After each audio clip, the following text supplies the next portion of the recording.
legal. Matheus, meu querido, primeiro um grande abraço, bem-vindo ao nosso programa. A gente mostrou aí inicialmente algumas gafes que aconteceram em lives de música e também gafes em lives profissionais.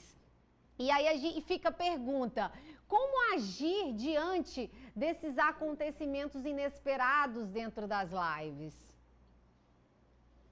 Bom dia, Stefânia, tudo bem? Para mim é um prazer estar aqui com vocês. Queria já começar agradecendo o convite. E a gente viu que tem dois tipos principais de lives que isso pode acontecer. Sem dúvida, as lives que a gente fala dos artistas, isso é muito mais informal e até permite, por exemplo, esse ambiente que você acaba caindo nessa informalidade. Agora, além desses casos, a gente teve casos, por exemplo, como um procurador recentemente que dormiu durante uma reunião que estava sendo transmitida para o Brasil inteiro.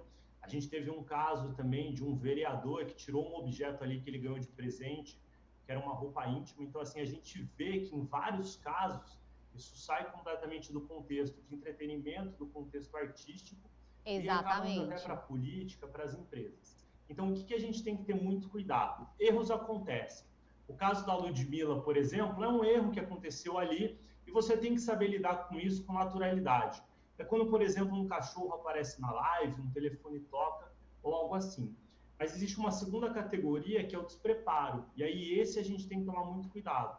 Quando a gente entra, a gente tem que avisar as pessoas que a gente está ao vivo para não correr o risco de alguém passar atrás de toalha. A gente tem que saber muito bem o que a gente vai falar para a gente ter a certeza dos dados, das informações e principalmente pensar em todo o cenário. Eu estou aqui com vocês ao vivo, por exemplo. Se minha câmera cai e eu tivesse de bermuda, eu ia virar um meme, eu ia virar na internet. Então, a gente ter todos os cuidados, a gente inclusive está com a roupa inteira pensada, tudo isso é importante, Stefânia. Você falou do caso do vereador, e eu não me recordo bem se era o procurador, mas era uma reunião de juízes em que um dos juízes também ocorreu um fato inesperado com ele.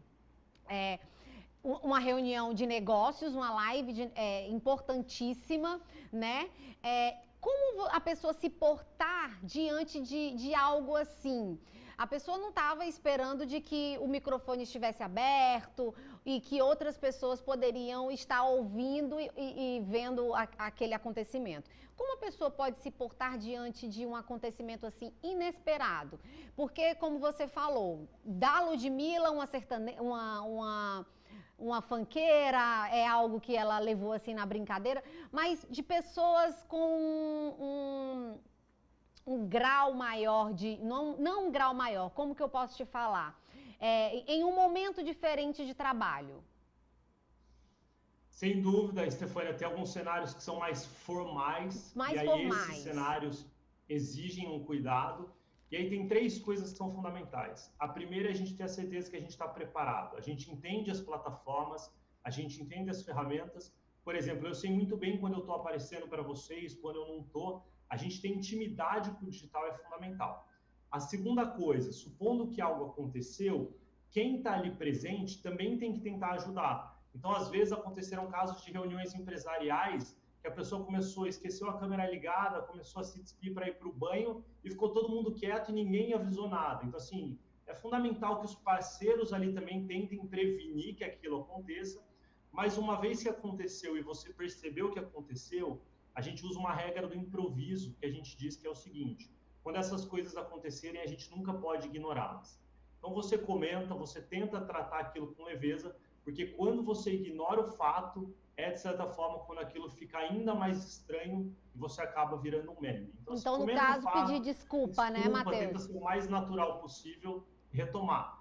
Quando a gente faz a coisa acontecer e finge completamente que não aconteceu, aí aquilo parece muito estranho. O Porchat, como comediante, faz isso muito bem. Então, quando ele vê que o fato aconteceu, ele vai, ele comenta, ele fala, inclusive, passou sem roupa. Então, assim, ele mostra que ele viu também, para tentar tratar aquilo com a maior naturalidade possível. E ele é um comediante, então ele sabe muito bem essa regra do improviso, que é hoje o que eu treino os meus empresários, as empresas. Assim, não ignorem o fato, porque senão ele cresce. Senão ele fica maior ainda, né? E como é que a gente consegue passar dentro de uma empresa, para as pessoas que estão também participando da reunião, uma mensagem mais clara de entendimento, para não ficar aquela coisa enfadonha, cansativa, para que você consiga de forma mais clara e mais rápida, né? Porque, de uma certa forma, às vezes as pessoas que estão dentro de uma live empresarial acabam um pouco se cansando ou então se relaxando, porque está em casa, porque não está no seu ambiente de trabalho, é diferente. Uma coisa que eu digo é que 1 segundo na internet ele parece uma eternidade. O que eu quero dizer? A nossa atenção ali fica muito dividida com várias outras coisas acontecendo.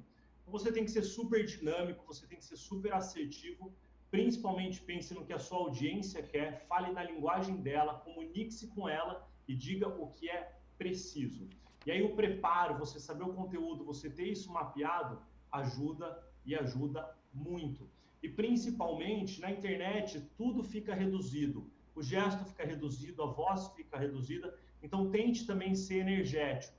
Se a gente cai no erro e no risco que você falou, de se relaxar muito, de ficar muito solto, muito sem saber o que fazer, corre o risco de a gente não ter essa presença, não ter essa naturalidade. Então, assertividade é fundamental e energia também. Com essas duas coisas, a comunicação fica adequada ao meio digital. Então, é isso que eu sempre recomendo hoje para os meus clientes, é isso que eu gostaria sempre que os comunicadores buscassem. Ser o mais assertivo possível, porque a assertividade convence, e ser o mais carismático possível, porque esse carisma conquista. Uma coisa que eu quero